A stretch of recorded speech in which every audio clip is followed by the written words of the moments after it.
మిగిలిన అప్డేట్స్ చూద్దాం. మాజీ ప్రధాని పివి నరసింహారావుకు ఘనంగా నివాళులర్పించారు పార్లమెంటు స్పీకర్ ఓం బిర్లా.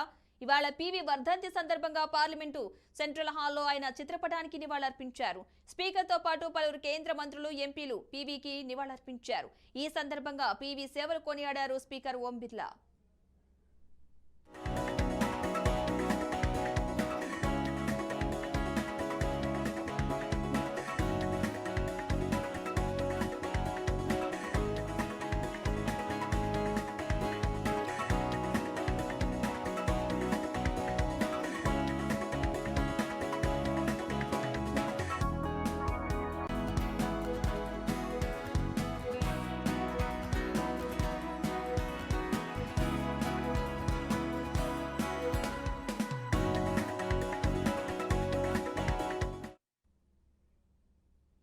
దివంగత మాజీ ప్రధాని పివి నరసింహారావుకు గవర్నర్ తమిళిసై, ముఖ్యమంత్రి రేవంత్ రెడ్డి ఘన నివాళి అర్పించారు. ట్యాంక్ బండ్ వద్దనున్న పివి విగ్రహానికి పూలమాల వేసి నివాళులర్పించారు.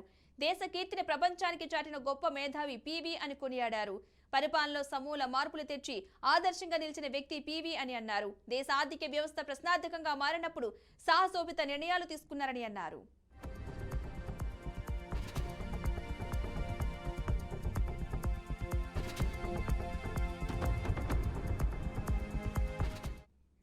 కాగా వరంగల్ జిల్లాలోని నర్సంపేట మండలం లక్నేపల్లి గ్రామంలో 1921 జూన్ 28న పివి నరసింహారావు జన్మించారు. ఈయన స్వగ్రామం వంగర. తల్లిదండ్రులు సీతారామారావు, రుక్మిణి. పివి 1951లో అఖిల భారత కాంగ్రెస్ కమిటీ సభ్యుడిగా నియమితులయ్యారు. 1952లో కరీంనగర్ జిల్లా కాంగ్రెస్ అధ్యక్షుడిగా, హైదరాబాద్ రాష్ట్ర కాంగ్రెస్ కార్యదర్శిగా ఎన్నికయ్యారు. 1957 నుంచి 1972 వరకు 4 సార్లు మందని నియోజకవర్గం నుంచి శాసనసభకు ఎన్నికయ్యారు.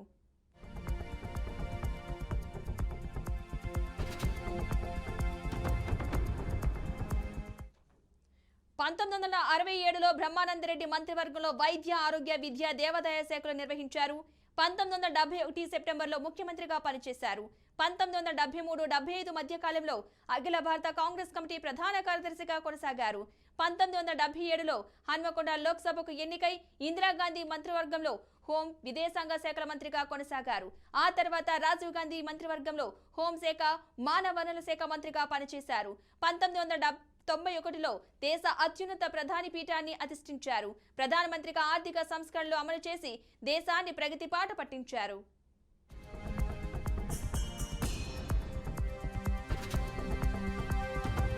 ఈరోజు ఆర్థిక రంగంలో రాణించిన, పరిపాలనలో పారదర్శకవంతమైన పరిపాలనను అందించిన, ముఖ్యంగా సీలింగ్ యాక్ట్ ద్వారా పేదలకు ఆత్మగౌరవమైన భూమి, ఆ భూమి కొద్ది మంది చేతుల కబద్ధ హస్తాలలో ఉంటే ఈ ప్రాంతంలో జరిగిన ప్రతి పోరాటం, నిజాంకు వ్యతిరేకంగా జరిగిన సాయుధ రైతాంగ పోరాటం భూమి చుట్టూనే పరిభ్రమించింది.